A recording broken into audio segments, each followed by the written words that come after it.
هذا العيد أعتقد سيكون فاتحة خير، لأننا اقتربنا فعليا من نهاية الأزمة السورية. كل عام وانتم بخير.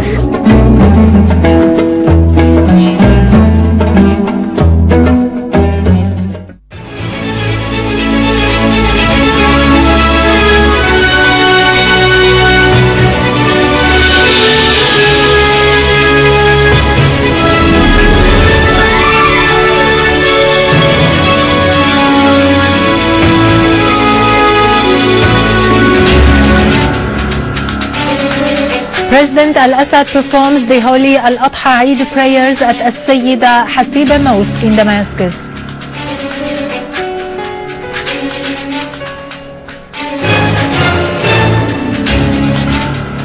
Russia calls on the sponsors of the Syrian armed opposition to pay attention to the data mentioned in the Human Rights Committee's report on the terrorist crimes in Syria.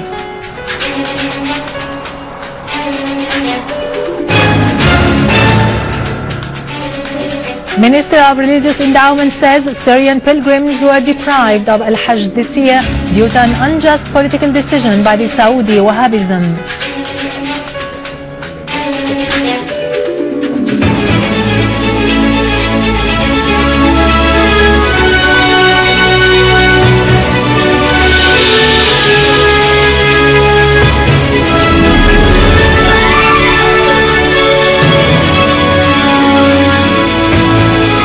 Good afternoon, ladies and gentlemen, and happy Eid. President Bashar al-Assad performed the holy al-Adha Eid prayers at al-Sayyida Hasiba Mosque in Damascus today. Performing the prayers with His Excellency were top state and party officials, a number of People's Assembly members, the Mufti of the Republic, several Islamic scholars, and a multitude of citizens.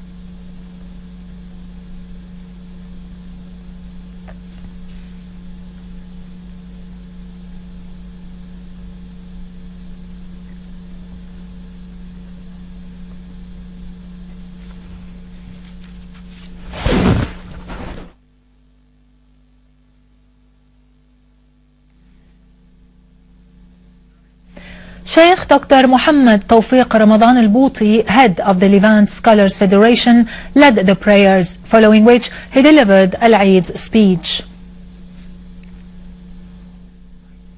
Sheikh the noble meanings of the holy al-Adha Eid and the pilgrimage to Mecca, underlining the importance of the atmosphere of love and brotherhood among the citizens of the homeland for the sake of ensuring the prosperity of its future. Sheikh al-Bouti thanked the Syrian army personnel who sacrificed their blood out of keenness on the nation's safety. He prayed to God Almighty to remove the present state of stress and sedition the country has been suffering from. Sheikh al-Bouti called for a correct understanding of Islam, referring to certain sides' attempt to distort it through acts of terrorism and devastation, particularly the use of the greatest Muslim's motto, Allahu Akbar, as a motto of killing and destruction.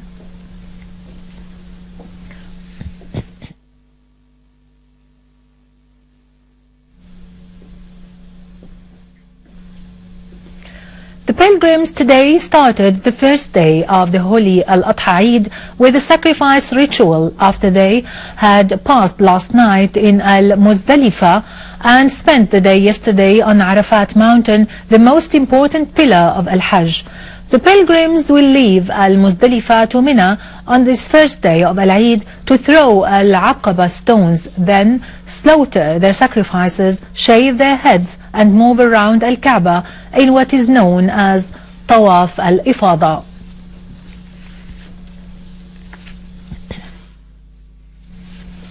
Minister of Religious Endowments Dr. Muhammad Abdus-Sattar al-Sayyid has delivered a word on the occasion of the holy al-Adha Eid.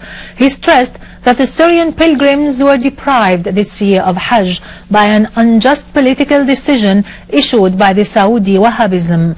He affirmed his sympathy with those who yearn to visit Mecca and perform al-Hajj, expressing confidence in the Syrian people's ability to overcome crisis and eliminate all conspiracies hatched against their country, security and stability. Russia has expressed hope that the world community would accord a bigger interest in the Human Rights Watch report on the crimes perpetrated by opposition armed men against civilians in Syria. In a statement, the Russian Foreign Ministry said that Human Rights Watch recommend in its report all the governments of the countries which influence the armed opposition in Syria to work on compelling the latter to stop their deliberate violence and attacks against civilians, affirming the need for those states to stop selling arms and military equipment to such gangs, as in this way they would turn themselves into accomplices to their war crimes as well as their crimes against humanity.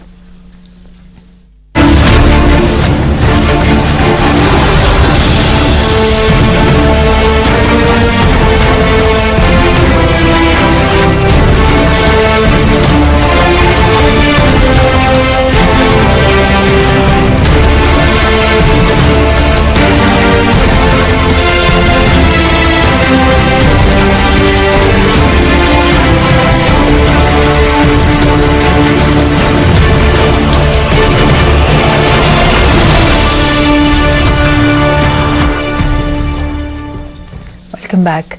In Hama suburbs, the Syrian Arab Army has confiscated terrorists' weapons and equipment in Jinan village that covered large quantities of diverse ammunition, American-made modern communication systems, satellite transmission devices, diverse missiles, B-10 and BMB-73 shells, as well as mortar guns, in addition to explosive devices and basic material for manufacturing explosives.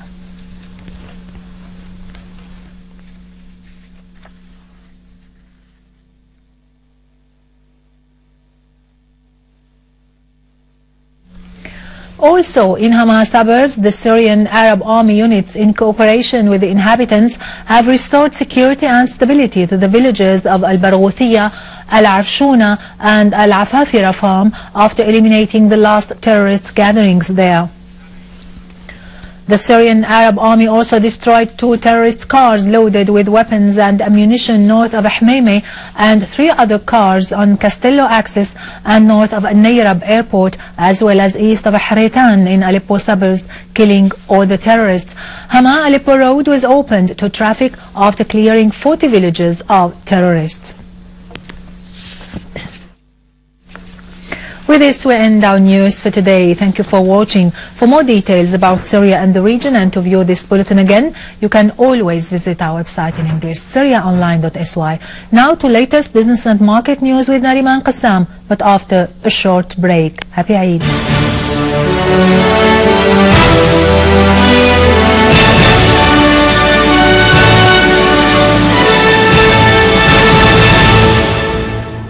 Ladies and gentlemen, good afternoon and happy Eid. Prime Minister Wael Halaqi inspected today the services and work at Damascus International Airport. Prime Minister gave his directions to the Damascus International Airport staff to ease the procedures for all travelers from and to Syria. In his inspection tour, Al-Halaqi also inspected Tishrin power plant and the educational complex in Qudsiyya suburb. Prime Minister Al-Halaqi asked the completion of the power project in order to reach 40 megawatt to satisfy the citizens' needs. Prime Minister Wael Halaqi stressed yesterday that the return of the displaced Syrians is an evidence of their steadfastness to their homeland to contribute to the reconstruction process of the renewed Syria. In a press conference during his inspection tour in Judaidat Yabous border crossing, Al-Halaqi pointed out that his tour is aimed at inspecting the work progress and the procedures made to facilitate the arrival and departure of citizens. He added that the increasing movement of arrivals from Lebanon is a result of the gradual stability of the security situation on the level of all provinces, as the reality of the conspiracy has been exposed while the Syrian Arab Army is making major advancement. The Prime Minister reiterated the call on the displaced citizens to come back home, noting that Syria has room for its entire people and the government is offering all security, legal and administrative guarantees to ensure the return of all displaced Syrians to the homeland. He added that the government will provide makeshift shelters to all affected citizens while they come back to their residence to contribute to the reviving of the life cycle, pointing out to the thousands of citizens, mostly women and children, who were evacuated from al-Muaddamiyya district during the past 2 days. Prime Minister al-Halaqi stressed the persistence of the Syrian people to adopt the political solution being the only exit from the crisis, noting that the ballot boxes will be decisive among all sides and no one has the right to interfere in the internal affairs of Syria. Health Minister Dr. Saad al-Nayef affirmed that the ministry will continue to provide medicine to all provinces in order to ensure the citizens receive medical services. During a tour to Ibn al-Nafis nephrology and nuclear surgery hospitals on Monday, al-Nayef said that 372 shipments of medicine have been sent to provinces since the beginning of 2013. The most recent one have been sent to Aleppo and consist of 45 tons of medical supplies, equipment and medicines. He noted that there is a shortage of certain types of medicine due to economic sanctions on Syria and constant terrorist attacks on convoys transporting medicine, asserting that the government is working to deal with these shortages. Al-Nayef affirmed that hospitals are prepared to receive all emergency cases during Eid al-Adha holiday and that the ministry is working to repair hospitals damaged by terrorists, noting that 32 hospitals out of more than 60 attacked by terrorists have been put out of commission. He also stressed that the general health situation in Syria is stable and that there are no epidemic cases to this date in it. Idlib governor affirmed that the relief committee in the governorate provides displaced families with basic needs like bread, asserting the importance of activating the relief work in all centers. The governor added that diesel was also distributed to all citizens in the governorate as gas will be supplied to citizens after al-Adha. Hama governorate, like other Syrian governorates, marks lively activities. Meanwhile, the governor has inspected several markets in the city as he asserted the importance of declaring the prices, asking the concerned parties to control prices in order to avoid any attempts of fraud or manipulation. Brent crude switch between gains and losses amid speculations that the Senate leaders will strike a deal to reopen the U.S. government and avoid a breach of the debt limit on October 17th. That would crimp economic growth. Brent crude futures were trading 25 cents lower at $111 a barrel after settling down in the two previous sessions.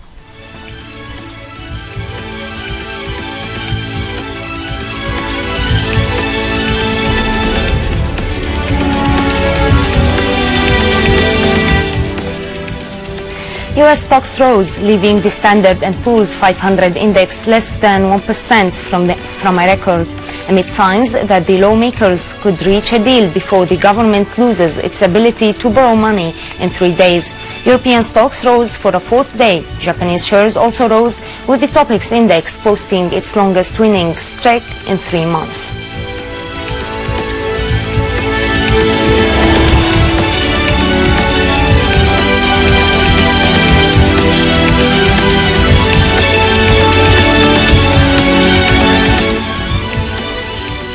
Gold swung between gains and losses amid speculation that U.S. lawmakers will forge a deal to avoid breaching the nation's debt ceiling and end a 2-week partial government shutdown. Gold for December delivery dropped 0.5% to reach $1,269 an ounce.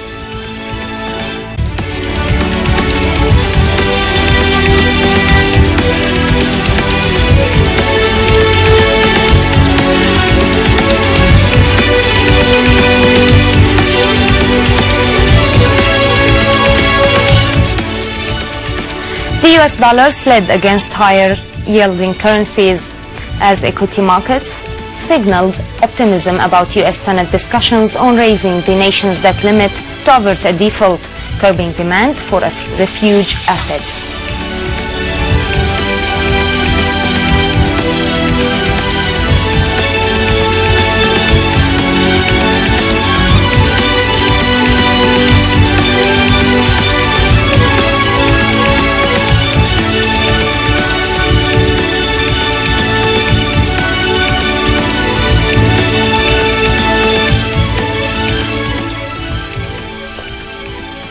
Ladies and gentlemen, this was our economic news for today. Thank you for watching. Happy Eid.